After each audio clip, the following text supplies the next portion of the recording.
Merhabalar arkadaşlar, YouTube kanalıma hepiniz hoş geldiniz. Bugünkü videomda ayıcıklı kapşonlu hırka yapımını anlatacağım.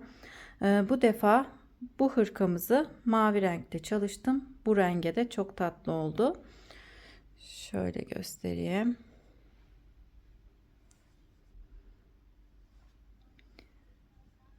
Hırkam 2 yaş ölçülerinde. Ölçülerini hemen vereyim.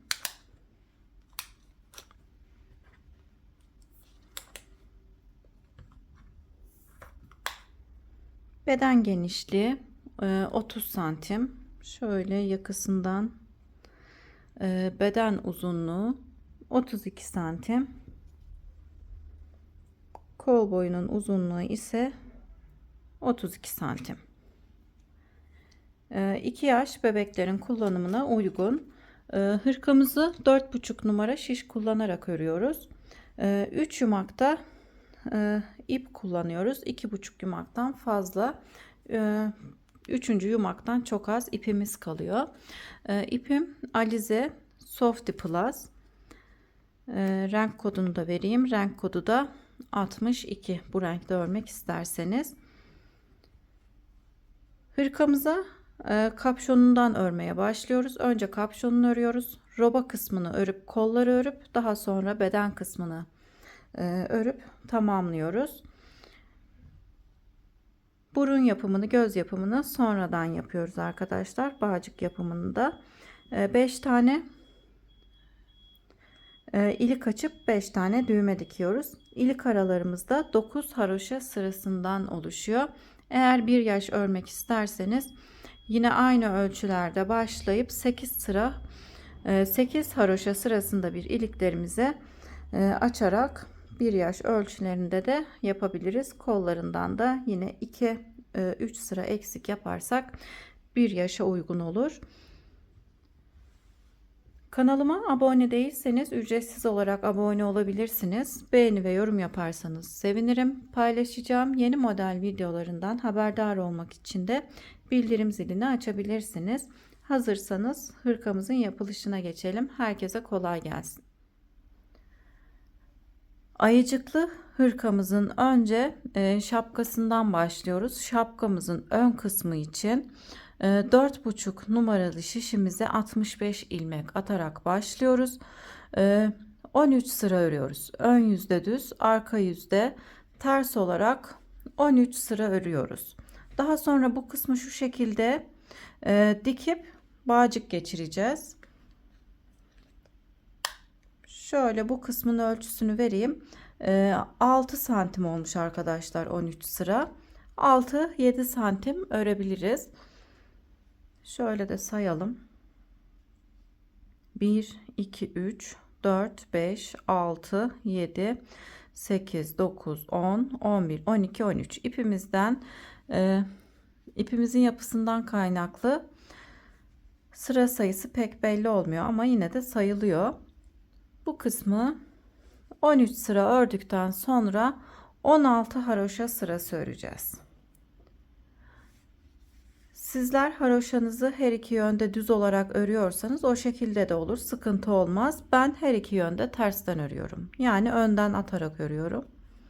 Bu şekilde. Toplamda 16 haroşa sırası olana kadar örelim. Sıra sonundaki ilmeği örmeden alacağım. Sıra başında ters olarak öreceğim.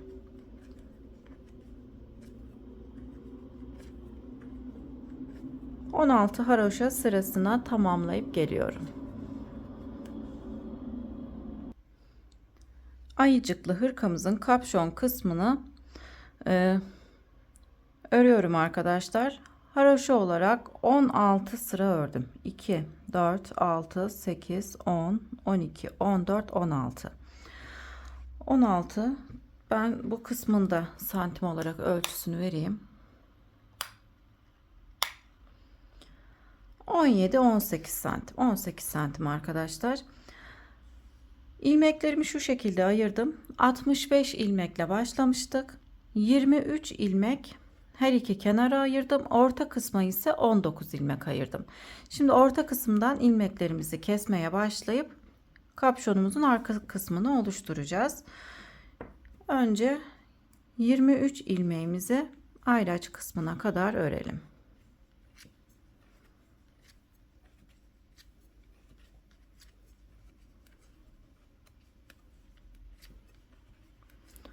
Dört buçuk numaralı şişimize 65 ilmekle başlayarak kapşonumuzu örüyoruz.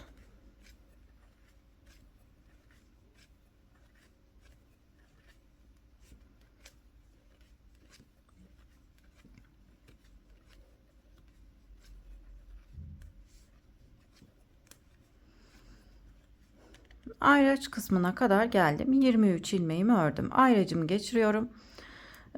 Ayraçlarla devam edeceğim arkadaşlar. İpin yapısından dolayı kesim yerlerimiz belli olmadığı için kapşonumuzu tamamlayana kadar ayraçlarımızı çıkarmadan devam edelim. Şimdi 19 ilmekten ilk baştaki 2 ilmeği birlikte örerek kesiyorum. Daha sonra 1, 2, 3,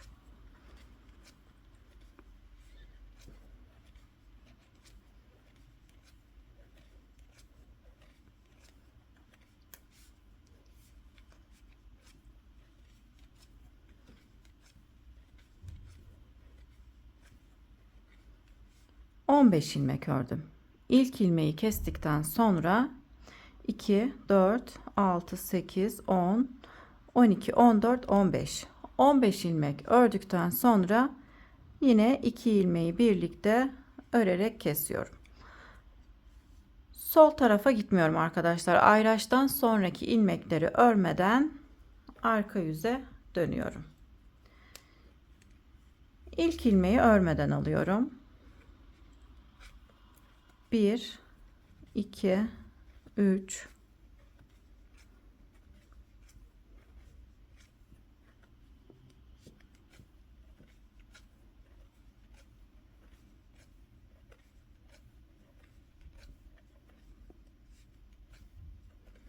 14, 15. 15 ilmek örüyorum. Bu defa ayraçtan bir ilmek önce, bir ilmek de ayraçtan sonra alıp 2 ilmeği birlikte örerek kesiyorum. Artık bu kenardaki ilmek sayımız da eksilmeye başlıyor. Tekrar dönüyorum. İlk ilmeği örmeden alıp 15 ilmek örüyorum. 1, 2, 3,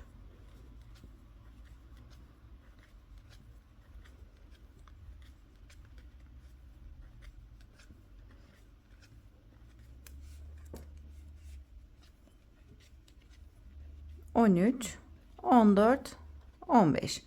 15 ilmek sayısı hiç değişmiyor.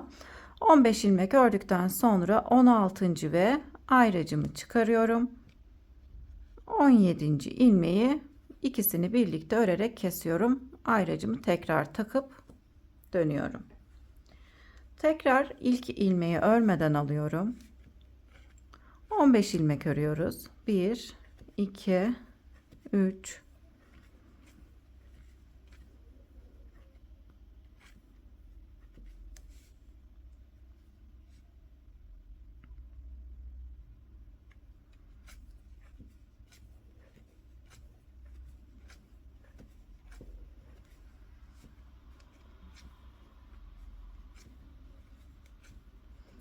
14, 15. 15 ilmek ördükten sonra ayraçtan önceki ve sonraki ilmeği yani 16. ve 17. ilmeği ikisini birlikte örerek kesiyoruz. Ayracımı tekrar takıyorum. Kesim yerleri ipin yapısından dolayı belli olmuyor. O yüzden ayraçlarla örerek devam ediyorum. Bu şekilde örmeye devam edelim. Yine ilk ilmeği örmeden alıyoruz.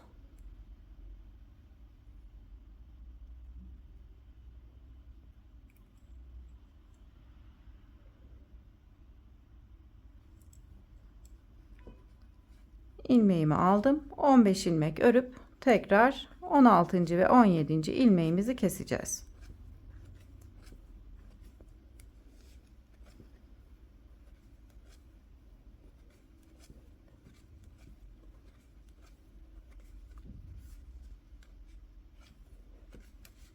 birer birer kesmeye bu şekilde devam edelim. 16. ve ayraçtan sonraki bir ilmeği alıp ikisini birlikte örerek kesiyoruz. Kenarlarda 13 ilmeğimiz kalana kadar kapşonumuzun arkasını bu şekilde kesmeye devam edelim. 13 ilmek bu kenarda kalacak, 13 ilmek de bu kenarda. 13 ilmek kalana kadar birer birer kesip gelelim. Her iki kenarda da 13 ilmeğim kalana kadar birer birer kestim. Şimdi artık ikişer kesmeye devam edeceğim. 3 ilmeği birlikte örerek keseceğim. Artık orta kısımdan da ilmek sayımız azalacak. Bir ilmek kenardan azalacak, bir ilmek de orta kısımdan azalmaya başlayacak. İlk ilmeği aldım. 1 2 3 4 5 6 7 8 9 10 11 12 13 14. Artık bir ilmek azaldığı için 14 ilmek ördükten sonra kesim yapıyoruz. 2 ilmek orta kısımdan, bir ilmek de kenardan alıp 3 ilmeği birlikte örerek kesiyorum. 2 ilmek eksiltmiş oluyoruz. Dönüyoruz. Yine aynı şekilde bu defa 13 ilmek öreceğim. İlk ilmeği aldım. 1 2 3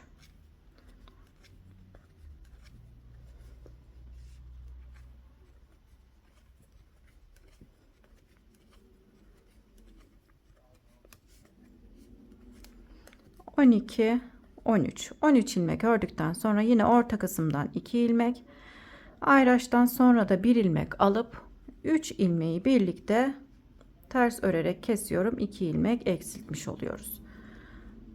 Dönüyoruz. Yine birer birer kesmiş olduğumuz gibi bu defa ikişer ikişer kesiyoruz. Kapşonumuzun arka kısmı bu şekilde kapanmış oluyor. Şimdi kenarlarda 8 ilmeğimiz kalana kadar bu şekilde ikişer ikişer kesmeye devam edelim. İlmek sayımız azaldı. Bu kenarda 8 ilmek, bu kenarda da 8 ilmeğim kaldı.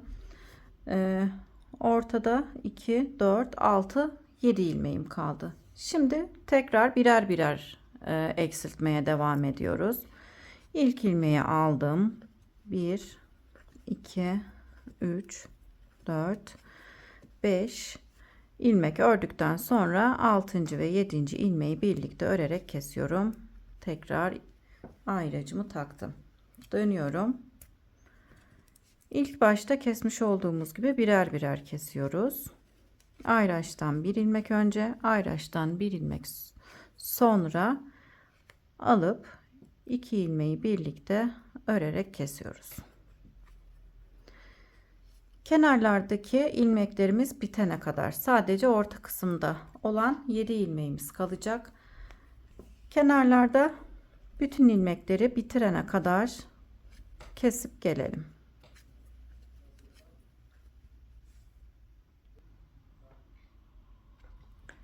Yedi ilmeğim kalana kadar kenarlarda olan bütün ilmekleri kestim. Kapşonumuzun arka kısmının görüntüsü de böyle oldu. Şimdi buradaki ipimi kesiyorum. Şöyle arkada bir yere sabitliyorum.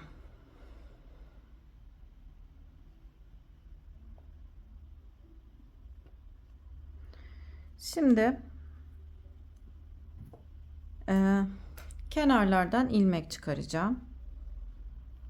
Kapşonumuzun bu kenarından 20 ilmek, bu kenardan da 19 ilmek çıkaracağım. Burada da 7 ilmeğimiz var. Toplamda 46 ilmeğimizin olması gerekiyor.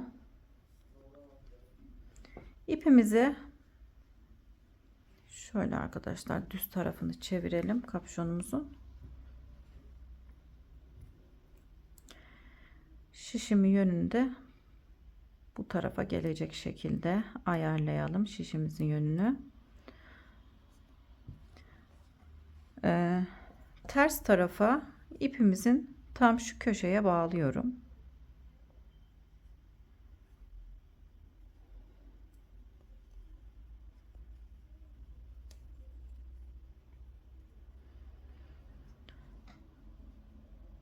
bu kenardan 20 ilmek çıkaralım. İlmeklerimizi tığ yardımıyla da çıkarabiliriz. Şu şekilde.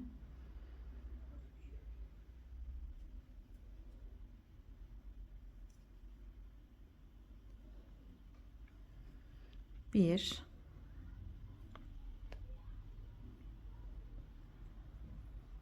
2, 3, 4.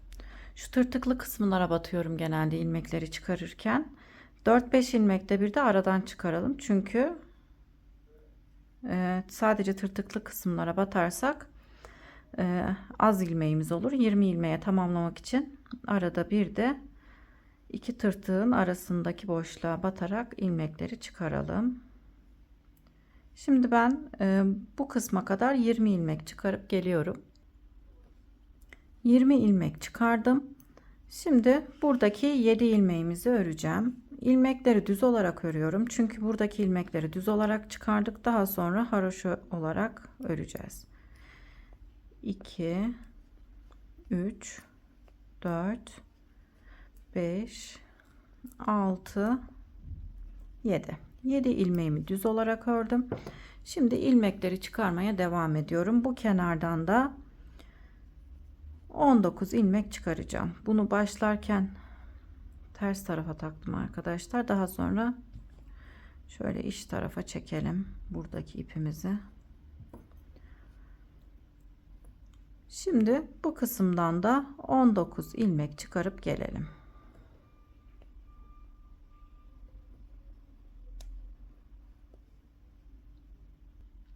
Düz kısma kadar 19 ilmek çıkardım. 20 ilmek burada, 19 ilmek burada, 39, 7 ilmek de burada. 46 ilmeğimiz oldu. Şimdi dönüyorum. Bu kenarlarda 4 ilmek artırma yapacağım. 4 ilmek bu kenarda, 4 ilmek de bu kenarda. İlmek sayımızı 54 ilmeğe çıkaracağız. Şu şekilde ters olarak sıra başındaki ilmeği örüp tekrar şişime takıyorum. 1. Aynı ilmeği örüyorum. Tekrar şişime takıyorum. 2. İlmeği örüp şişime takıyorum. 3. Tekrar örüp şişime takıyorum. 4. 4 ilmek artırmış olduk. Şimdi ters olarak ilmeklerimi örüyorum. Bütün ilmeklerimizi sıra sonuna kadar ters olarak örüp gelelim. 4 ilmek de o kenarda artırmamız gerekiyor. Sıra sonuna kadar ilmeklerimi ters olarak ördüm. 4 ilmek de bu kenardan artırmamızı yapacağız. İlk ilmeği yine ters olarak örüyorum. Haroşa olarak ördüğüm için ters olarak örüyorum. 1 ilmek daha örüp şişime taktım. 2 ilmeği tekrar örüyorum. 3 bir kez daha örüyorum. 4. Şimdi sıra başında ön yüzde 2 ilmeği düz olarak öreceğim. 1 2 ilmeğimi düz olarak ördüm. Diğer ilmeklerimi ters olarak örüyorum. Bu iki düz ilmek kenarlarda birit olarak devam edecek. Ön yüze başlarken 2 ilmeği düz olarak, arka yüze başlarken de 2 ilmeği ters olarak öreceğiz. Şimdi sıra sonunda 2 ilmeğimiz kalana kadar ilmeklerimizi ters olarak örelim. Sıra sonunda 2 ilmeğim kalana kadar ilmeklerimi ters olarak ördüm. İpimi şu şekilde arkaya alıyorum. Sıra sonundaki 2 ilmeği örmeden şişime takıp dönüyorum. Arka yüzde olduğum için ters olarak öreceğim. Bu sıra başındaki ilmeği ön yüzde düz, arka yüzde ters olarak örüyorum. Kenarların görüntüsü bu şekilde daha düzgün oluyor. Şimdi yine ilmeklerimizi sıra sonunda 2 ilmeğimiz kalana kadar ters olarak örüp kol ve beden ayrımlarına geçeceğiz ön yüzde. Sıra sonunda 2 ilmeğimiz kalana kadar ilmeklerimizi ters örüp gelelim. Sonda 2 ilmeğim kaldı. Örmeden şişime takıp ön yüze geçiyorum. Ön yüzde olduğum için sıra başındaki 2 ilmeği düz olarak öreceğim. Kol ve beden ayrımlarını yapalım. 10 ilmek sayalım arkadaşlar ön bedenimiz için. 2, 4, 6, 8, 10. Hemen buraya ayracımı takıyorum. 2 ilmek sayıp ara ilmeklerimizi ayracımı taktım. Kol için 6 ilmek. 2, 4, 6. Ayracımızı takıyoruz. 2 ilmek sayıp ayracımı taktım. Arka beden için 14 ilmek. 2, 4, 6, 8, 10, 12, 14. Ayracımı taktım. 2 ilmek sayıp ayracımı takıyorum. Şimdi kol için 6 ilmek sayacağım. 2, 4, 6. Kol için 6 ilmek, tekrar ara ilmeklerimiz 2 ilmek. Sıra sonunda da 10 ilmeğimizin kalması gerekiyor. 2, 4, 6, 8, 10. Önler 10, kollar 6, arka bedenimiz 14 ilmekten oluşuyor. Aralarda ise 2 ilmeğimiz var. Bu 2 ilmeğin her iki kenarına, hem sağ kenarına hem sol kenarına roba kısmında artırma yaparak roba artışımızı yapacağız. Artırmaları nasıl yapıyorum onu da göstereyim. Sıra başında ön yüzde 2 ilmeği düz olarak örüyorum. Daha sonra kalan 8 ilmeğimi ters örüyorum ayracımıza kadar.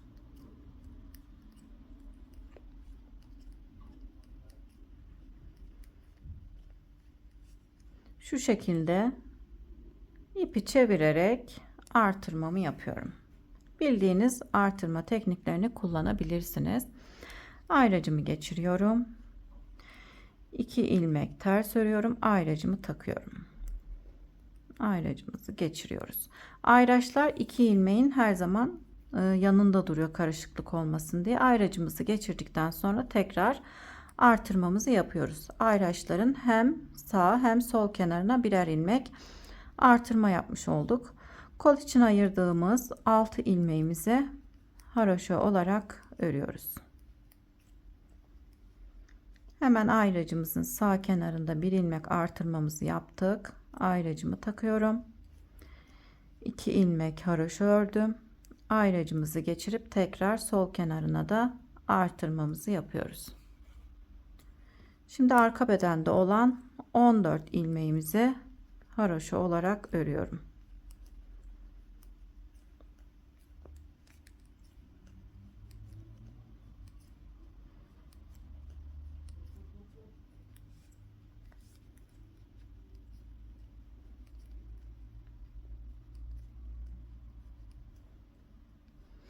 ...14 ilmek ördükten sonra artırmamı yapıyorum. Ayracımı geçiriyorum.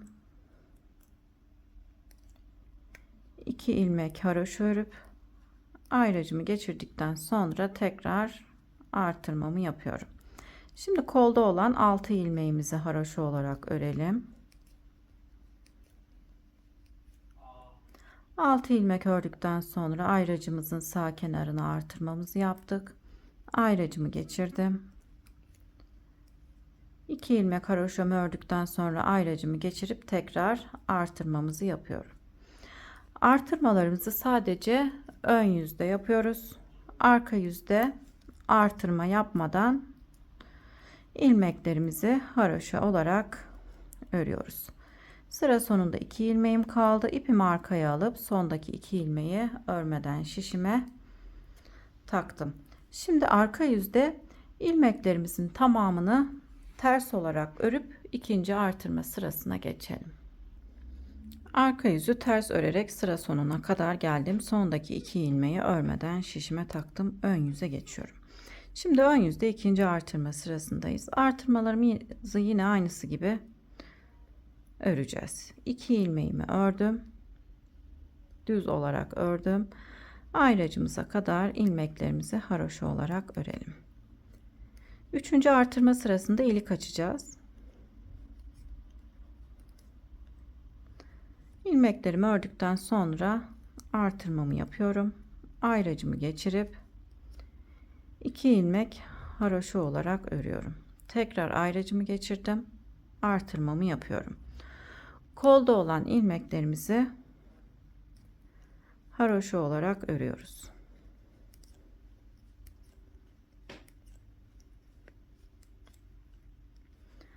Tekrar artırmamı yaptım.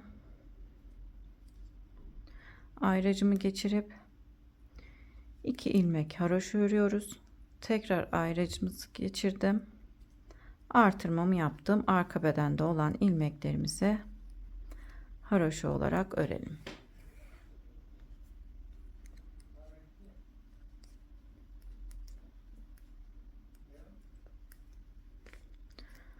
Sıramızı artırmalarımızı yaparak ayraçlarımızın hem sağ hem de sol kenarına artırmalarımızı yaparak tamamlayalım. Arka yüze geçelim. Arka yüzde de ilmeklerimizin tamamını ters örüp gelelim. 3. artırma sırasında ilik nasıl açılır onu göstereceğim. Şimdi ben tamamlayıp geliyorum.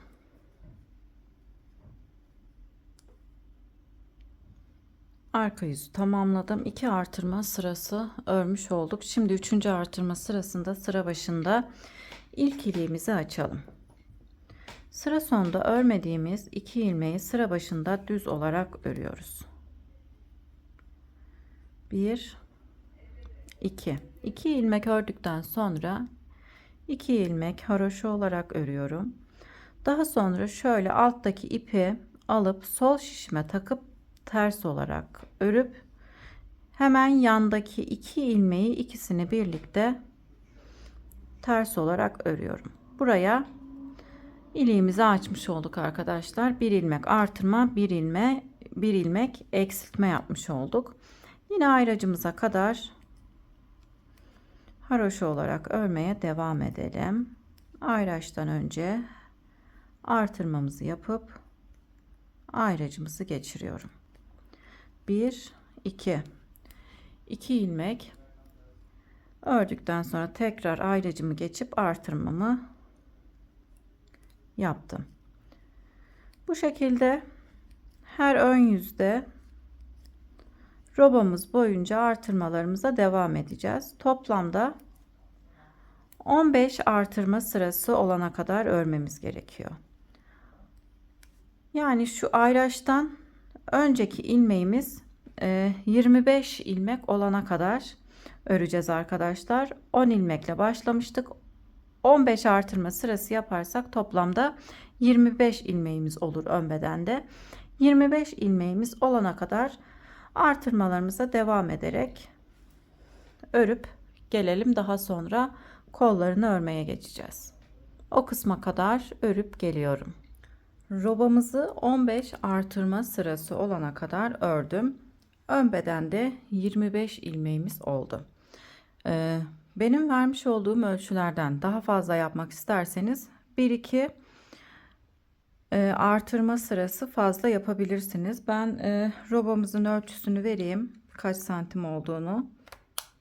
Santim olarak da ölçüsünü vereyim. 14 santim. Şimdi kolları örmeye geçiyorum. Ayracımıza kadar ilmeklerimizi yine örmemiz gerektiği gibi örüyoruz. 9 haroşa sırasında bir de iliklerimizi açıyoruz arkadaşlar. İlk iliğimi burada açmıştım. Daha sonra 2 4 6 8 9 sıra ördükten sonra ikinci iliğimi açtım. 2 4 sıra ördüm. 9 sıra olunca da 3. iliğimizi tekrardan açacağız. Sıra başındaki 2 ilmeği düz olarak ördüm. Ayracımıza kadar ilmeklerimizi örelim.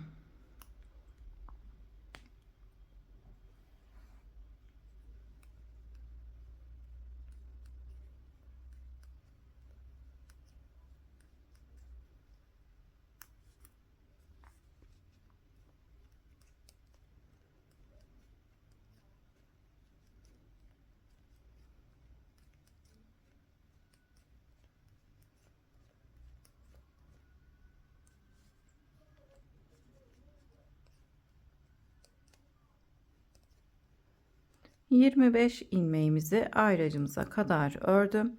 Burada ayracı çıkarıyorum. Aradaki 2 ilmekten bir tanesini de ön bedenimiz için ters olarak örüyorum. Daha sonra farklı bir 4,5 numaralı şişe geçiyorum. Şimdi kolda olan ilmeklerimizi öreceğim.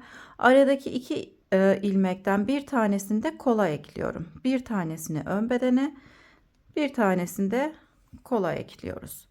Şimdi yine kolda olan ilmeklerimizi ters olarak örelim.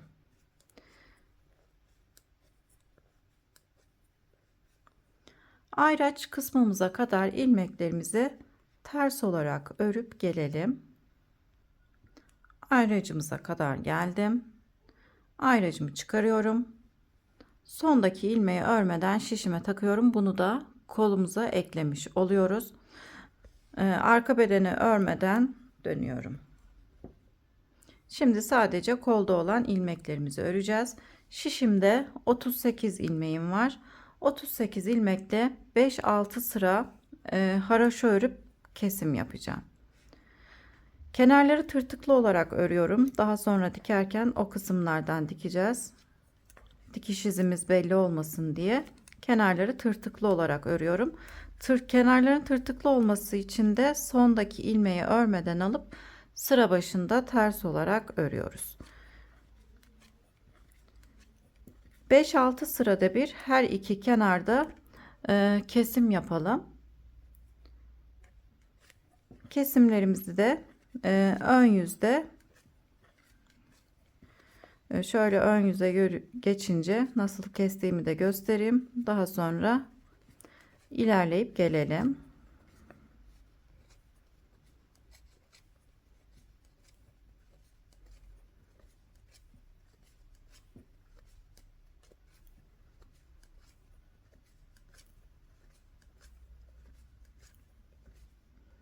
Sondaki ilmeği örmeden şişime takıp ön yüze geçiyorum.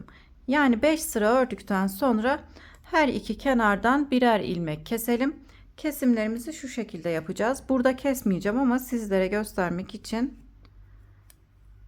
örüyorum. Bir ilmek örüp daha sonra 2 ilmeği birlikte örerek kesiyoruz. Bu işlemi 5 sıra ördükten sonra yapalım. 5 sıra aralıklarla kesim yapacağız. Kol boyunca 3 ilmek bu kenardan, 3 ilmek de bu kenardan kesmemiz gerekiyor. Kesimleri de dediğim gibi 5 sıra ördükten sonra 5 sıra aralıklarla kesimlerimizi yapalım. Kol lastiğimize kadar örüp gelelim. Kolumuzu kol lastiğine kadar ördüm. Buradan sayarsak 19 sıra ördüm arkadaşlar. Şöyle santim olarak da ölçüsünü vereyim. Herkesin sıra sayısı eşit olmayabiliyor. 17 santim kadar örelim. Kolumuzu 5 sıra ördüm. Hem bu kenardan hem bu kenardan birer ilmek kestim. Daha sonra tekrar 5 sıra örüp yine kesim yaptım. 5 sıra ördüm, kesim yaptım. 2 ilmek buradan, 2 ilmek buradan, 2 ilmek de bu kenardan kestim. Yani 2, 4, 6 ilmek kesmiş olduk. 38 ilmeğimiz vardı. Kesimlerle 32 ilmeğimiz kaldı. Şimdi lastik kısmını bir ters bir düz olarak öreceğim. Yine kesimler yapacağız. Kesmiş olduğumuz ilmeği ters ilmeğime denk getireceğim. Sıra sonundaki ilmeği düz olarak ördüm. Artık sondaki ilmeği düz, başlarken örmeden alacağız. Bir ilmek ters, bir ilmek düz. Şimdi 2 ilmeği birlikte ters örerek kesiyorum. Bir ilmek kesmiş oldum. Bir düz, bir ters, bir düz, bir ters, bir ilmek düz örüp tekrar 2 ilmeği birlikte ters olarak örüyorum. Bir ilmek kesmiş oldum. Yine bir düz, bir ters, bir düz, bir ters, bir düz örüp tekrar bir ilmek daha kesiyorum. 3 ilmek kesmiş olduk. 1 2 3 4 5 ilmek ördükten sonra sıra ters ilmeğimde 2 ilmeği birlikte ters örerek kesiyorum. 4 ilmek kesmiş olduk. Şimdi en son bir ilmek düz örüyorum. Sondaki ilmeğimi de düz olarak örüp diğer yüze geçiyorum. Arka yüze geçtim. Şimdi ters ilmeklerimizi, ters düzleri düz olarak örelim. İlk ilmeği örmeden aldım. Sıradaki ilmeğim, ters ilmeğimi de ters olarak ördüm. Bir ilmek düz, bir ilmek ters, bir ilmek düz. Bir ters, bir düz olarak 6-7 sıra kadar örelim arkadaşlar. Nasıl kesiyorum onu göstereyim. Şimdi ben kol lastiğini tamamlayıp geliyorum. 6 sıra ördüm. Sıra sayılmıyor arkadaşlar. 6 sıra olana kadar örelim. Şimdi ön yüzdeyim. Ön yüzde kesimlerimizi yapalım. Ters ilmekleri ters örüp keseceğim. Düz ilmekleri düz. İlk ilmeği örmeden aldım. İkinci ilmeği ters olarak örüyorum. İpimi arkaya alıp bir önceki ilmeği üzerinden geçirerek kesiyorum. Düz ilmeğimi düz örüp bir önceki ilmeği üzerinden geçiriyorum. Ters ilmeğimi ters örüp bir önceki ilmeği üzerinden geçirerek kesiyorum. Kesimlerimizi bu şekilde yapıyoruz. Bildiğiniz başka kesme tekniklerini de kullanabilirsiniz. Düzleri düz örüp tersleri ters olarak örüp bir önceki ilmeği üzerinden geçirerek kesiyoruz. Şimdi bütün ilmeklerimi kesip geliyorum. Kolumu kesip tamamladım. Daha sonra dikmek için de ipimi biraz uzun kestim. Şimdi arka bedenimizi örmeye geçelim. Diğer kolu örelim. Aradaki iki ilmeğin bir tanesini arka bedenimize ekliyoruz demiştim. Ters olarak örüyorum bu ilmeğimi. Ayracımı çıkardım. Arka bedende olan ilmeklerimizi yine ayraç kısmımıza kadar ters olarak örüp gelelim. Ayracımıza kadar örerek geldim. Ayracımı çıkarıyorum. Şimdi bu arada olan iki ilmekten bir tanesini kol için ters olarak örüyorum. Şimdi farklı bir 4,5 numara şişe geçiyorum. Kolumuzu öreceğim. Aradaki iki ilmekten yine bir tanesini kolum için ters olarak örüyorum. Ayracımı çıkarıyorum. Kolda olan ilmeklerimizi diğer ayracımıza kadar ters olarak örüp gelelim. Ayracımıza kadar geldim. Ayracımı çıkarıyorum. İki ilmekten bir tanesini koluma ekliyorum. Sıra sonundaki ilmeği diğer kolda olduğu gibi örmeden şişime takıp diğer yüze geçiyorum. Şimdi kolumuzda 38 ilmeğimiz oldu. Kolumuzu yine haroşa olarak örüyoruz. Sıra sonundaki ilmeği örmeden alıp sıra başında ters olarak örüyoruz kenarlarımızın tırtıklı olması için. Bu kolumuzu da aynı bu kolda olduğu gibi kesimleri nerelerde yaptıysanız diğer kolda da aynı yerlerde yapmanız gerekiyor. Kaç sıra kaç santim ördüyseniz bu kolu da aynısı gibi örüp tamamlayalım. Daha sonra beden kısmını örmeye geçelim. Her iki kolumuzu da tamamladım. Ön yüzden örerek devam ettiğimiz için böyle geldik. Önce bu kolumuzu ördük. Daha sonra arka bedeni örüp diğer kolu ördük. Şimdi ön bedenimizi örüp arka yüzü öreceğiz. İpimi bu köşeye bağladım. Yine aradaki bir ilmeklerden bir tanesini ön bedenime ekliyorum. Ön bedende olan ilmeklerimizi örüyoruz. Ön bedende 26 ilmeğimiz var. Ön yüzde ön bedenimizi örerek tamamlayıp arka yüze geçelim.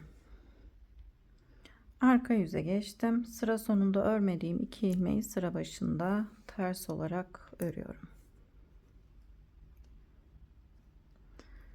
Arka yüzde bu sırada kol altında artırma yapmayacağız. Ön yüze geçince kol altında ikişer ilmek artırma yapacağım. Şimdi şişimizde olan ilmekleri ters olarak örelim. Arka yüzü tamamlayıp ön yüze geçelim. Şöyle kol altını geçişini de göstereyim. Herhangi bir artırma yapmadan arka bedene geçiyoruz.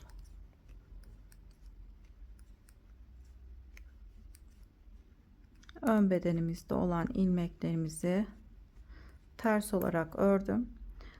Şimdi arka bedende olan ilmeklerimizi örmeye geçiyorum. Herhangi bir artırma işlemi yapmıyoruz. Ön yüze geçince kol altında artırma yapacağız. Şimdi arka yüzü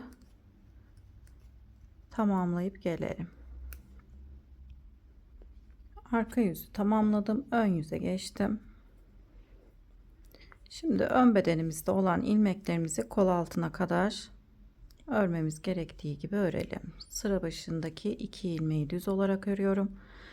Diğer ilmeklerimi ters olarak örüyorum. Kol altında ikişer ilmek artırma yapalım.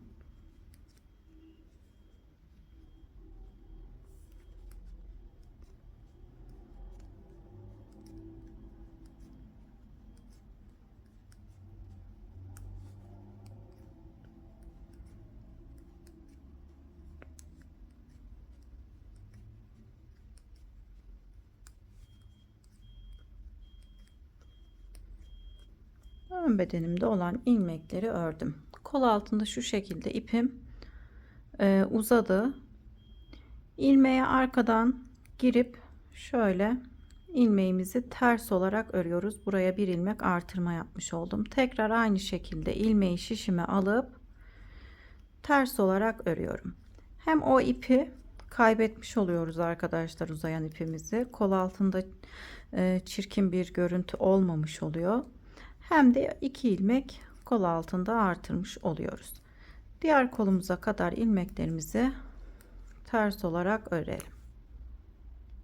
Arka bedenimizi örerek kol altına kadar geldim. Şimdi kol altında yine burada da 2 ilmek artırmamızı yapalım. Önce şu şekilde ipi alıyorum. Şöyle ilmeğin içerisine girip ters olarak örüyorum. 2 ilmek artırmış olduk her iki kol altında da. Şimdi artık herhangi bir artırma ya da eksiltme işlemi yapmadan şişimizde olan ilmeklerle 9 haroşa sırasında bir ilik açarak devam edeceğiz. Toplamda 5 tane iliğimiz olacak arkadaşlar. Şöyle sıramızı tamamlayıp hırkamızı göstereyim.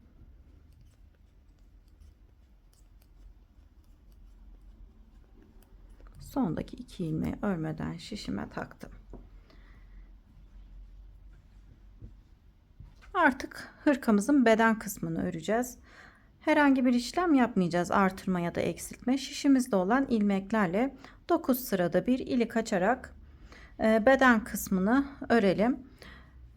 Lastik kısmını yine bir ters bir düz olarak öreceğiz. Lastik kısmına kadar örelim. Yine lastik kısmına başlarken kesimlerimiz olacak. Kaç ilmek kestiğimi o kısma gelince söyleyeceğim. O kısma kadar örüp gelelim. Beden kısmımızı lastik kısmına kadar ördüm. Şimdi bir ters bir düz olarak lastik öreceğiz. Ben şöyle sayayım kaç sıra oldu. 2, 4, 6, 8, 10, 12, 14, 16, 18, 20, 22 sıra kol ayrımından sonra beden kısmını örmüşüz. 9 haroşa sırasında bir de ilik açtık. Şimdi ben 5. iliğimizi açıp bir ters bir düz lastik örmeye geçeceğim. Yine ilk 2 ilmeği düz olarak örüyorum. Bir ilmek ters, bir ilmek düz örüyorum. Daha sonra alttaki ipi şişime geçirip ters örüyorum. 2 ilmeği birlikte örerek düz olarak örüyorum. Sıra düz ilmeğimde olduğu için düz olarak ördüm. 2 düzden sonra ters düz ters düz. Buraya 5. iliğimizi açmış olduk. Sıra ters ilmeğimde bir ters bir düz bir ters bir düz. Ara ara böyle 10 ilmekte bir ilmek keselim. En son düz ördüm. Şimdi 2 ilmeği birlikte örerek kesiyorum. Burada bir ilmek eksiltmiş oldum. Bir düz, bir ters.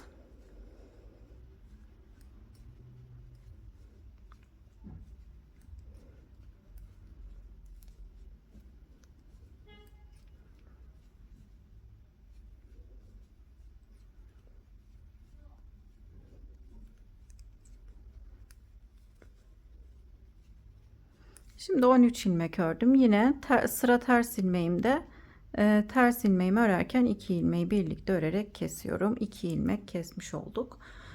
Bu şekilde bir ters bir düz olarak devam edelim. Dediğim gibi 10-15 sırada ilmekte bir ilmek keserek eksiltme yapalım. Daha sonra arka yüzde ters ilmeklerimizi ters, düzleri düz olarak örelim.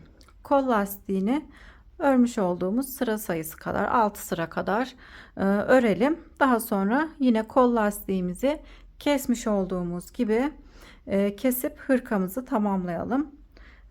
Daha sonra dikişleri nasıl yapıyorum onu göstereceğim. Şimdi lastik kısmını tamamlayıp geliyorum. Hırkamızın beden lastiğini 6 sıra örüp ön yüzde 7. sırada keserek tamamladım. Kol dikişini nasıl yapıyorum onu göstereyim. Örerken kenarları tırtıklı olarak örmüştük. O kısımlardan birleştiriyoruz. Karşılıklı denk gelecek şekilde şöyle tırtıklı kısımlara batıp kol dikişini bu şekilde yapıyorum.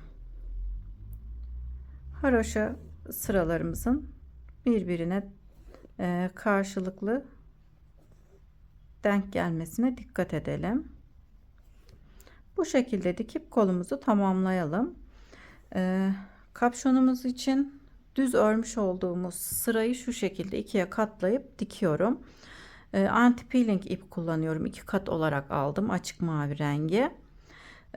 Hırkanın kendisine yakın bir rengi kullanabilirsiniz. Dikişimi de yine şu şekilde yapıyorum. Onu da göstereyim. Şöyle aralarından geçip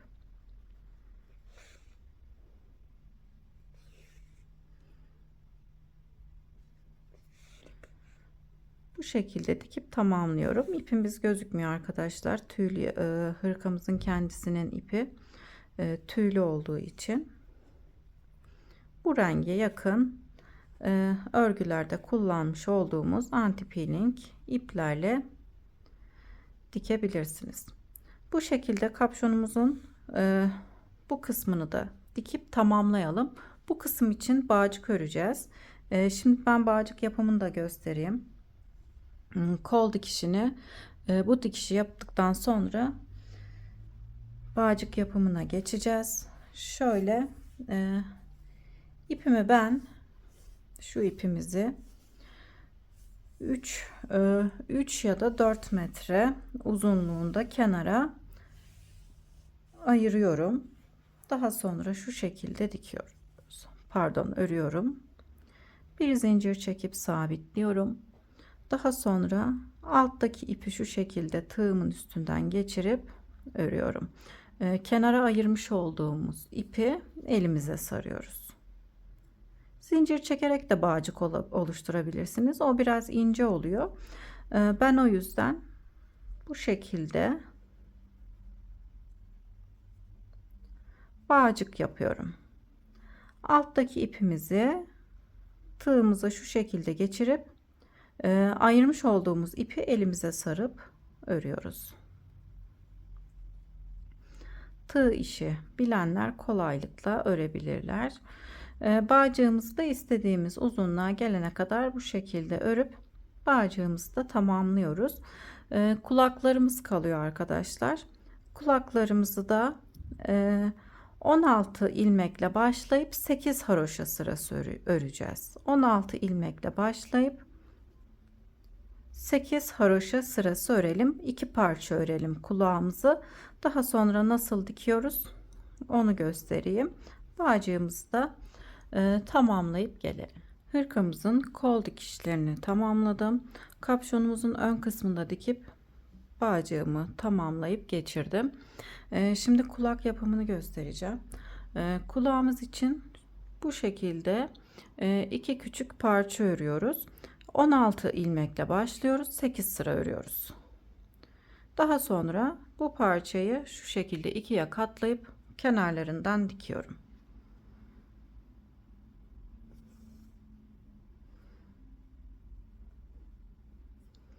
Yine kendi rengine yakın iple kenarlarından bu şekilde dikiyoruz.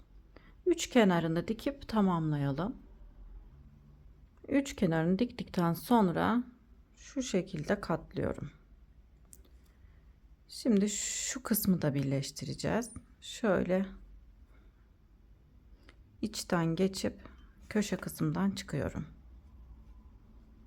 İki tarafı birbirine birleştiriyorum.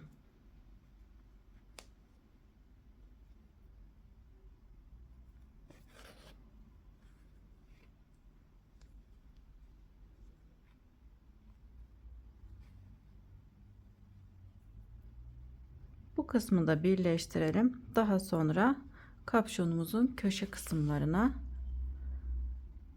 dikeceğim. Şimdi bu kısmı da birleştirip geliyorum. Kulak bu şekilde oluyor arkadaşlar. Şimdi köşe kısma çıktım. Şöyle tam kapşonumuzun köşesine tam ortasını yerleştiriyorum.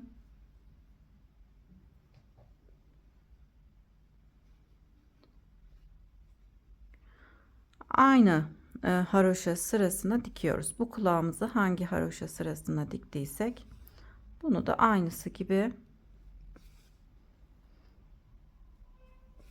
kapşonumuza birleştiriyoruz. Şöyle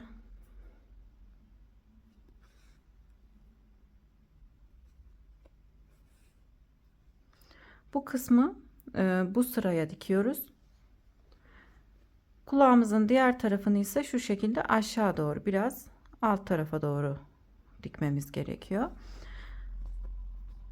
Görüntüsünün bu şekilde olması için şöyle göstereyim. Kulağımızı diktikten sonra burun yapımına ve göz işlemesine geçebiliriz. Burun için krem rengi ip kullanacağım. 3 numarada tığ kullanacağım arkadaşlar. Önce şu şekilde sihirli halka yapalım. Bir zincir çekerek sıkıştırıyorum. Daha sonra bu halkanın içerisine 6 tane sık iğne yapacağım. 1 2 3 şöyle biraz ipi çekerek halkamızı sıkıştıralım. 3 4 5 6 tane sık iğne yaptıktan sonra ipi çekip sıkıştırıyorum. Şöyle sıkıştırdıktan sonra karşısına denk gelecek şekilde birleştiriyorum karşı sık iğneye. Buraya hemen şöyle ayraçla belirleyelim. İpin yapısından dolayı sıra sayımız belli olmuyor. Buraya geldiğimizde sıramızı tamamlamış olalım. Şimdi her boşluğun içerisine 2 tane batacağız arkadaşlar. Yani ilk sırada 6 sık iğne yaptık. Bu sırada 12 tane sık iğne yapacağım. 1 aynı boşluğa tekrar batıyorum. 2 hemen kenardaki boşluğa geçiyorum. 1 2 4 oldu. 5 6 7 8 9 10 şöyle 11 buradan ayracımı çıkarıyorum. Aynı yere tekrar batıyorum. 12 karşı tarafla birleştiriyorum.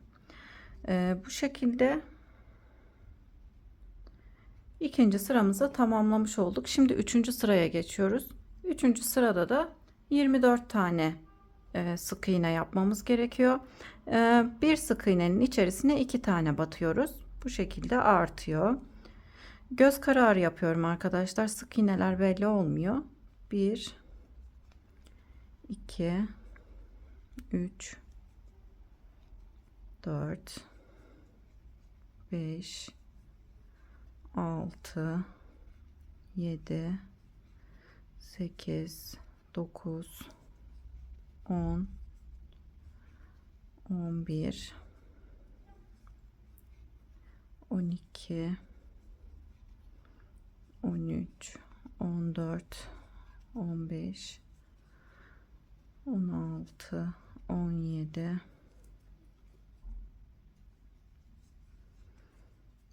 18 19 20 şöyle sık iğnemizi çıkaralım. 21 22 ya da 24 tane de olsa olur arkadaşlar. 22 sık iğne de yeterli. Şimdi karşı tarafa birleştiriyorum. Bu halka bizim için yeterli. Şimdi birer birer batacağım. Her sık iğnenin içerisine bir tane batarak ilerleyeceğim.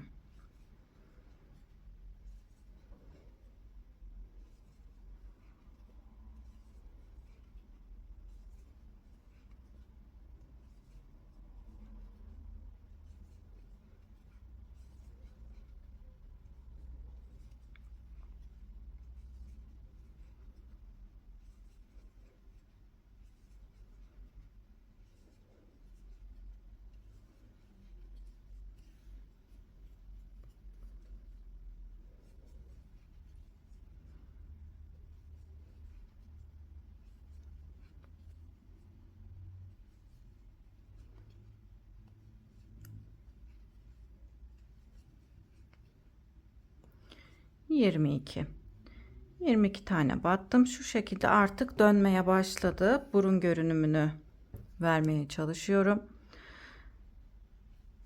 Tekrar yine her sık iğnenin içerisine birer tane batarak ilerliyoruz. Yani ipin yapısından dolayı belli olmuyor arkadaşlar sık iğnelerimiz. Böyle tahmini olarak sık iğnelerin tepesine batarak ilerliyorum.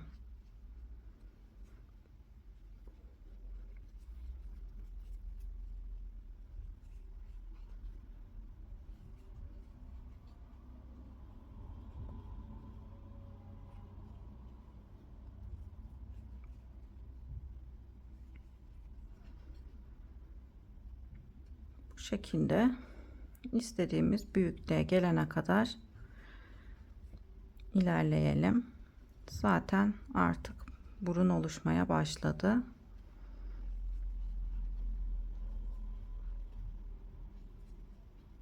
Şimdi biraz daha ilerleyip gelelim. Bu şekilde burun görünümünü elde etmiş olduk arkadaşlar.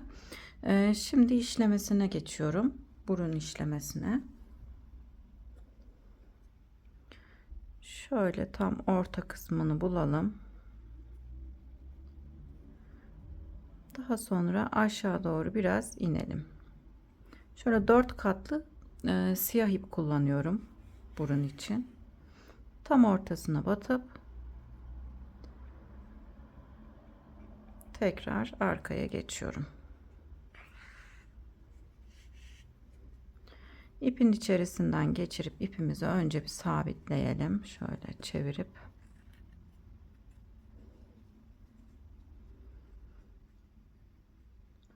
bu şekilde yaptıktan sonra şu kısma üçgen görünümünü vereceğiz. Şöyle arkadan öne doğru çıkıyorum. Tam şu siyah ipin bitmiş olduğu kısma batıp tekrar yine üçgen görünümünü elde etmek için tam şu kısımdan çıkıyorum. Şöyle üçgen şekli veriyoruz.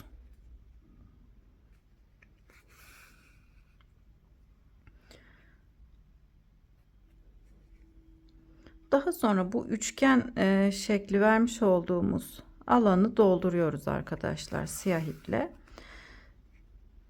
Beyaz yer kalmayacak şekilde bu kısmı siyah iple doldurup gelelim.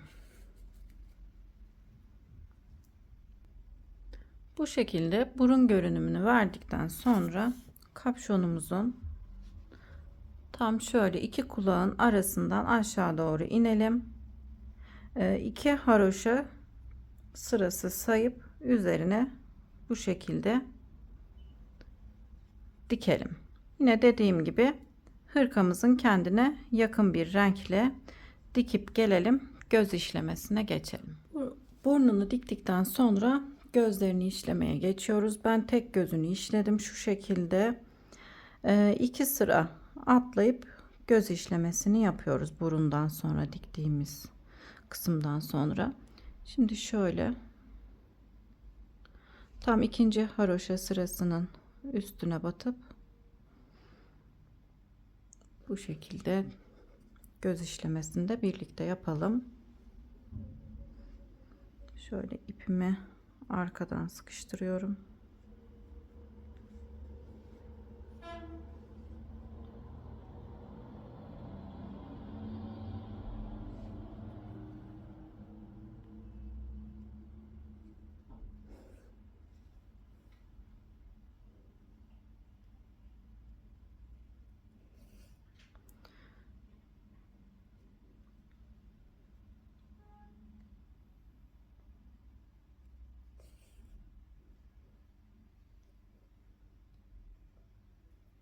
Gözünü işleyip tamamlıyoruz arkadaşlar bu şekilde.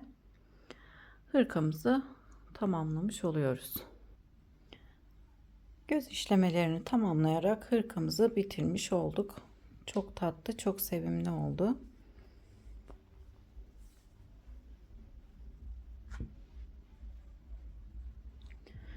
Beni buraya kadar izlediyseniz çok teşekkür ederim. Kanalıma abone değilseniz ücretsiz olarak abone olabilirsiniz. Beğenip yorum yaparsanız çok sevinirim. Paylaşacağım yeni model videolarından haberdar olmak isterseniz de bildirim zilini açabilirsiniz.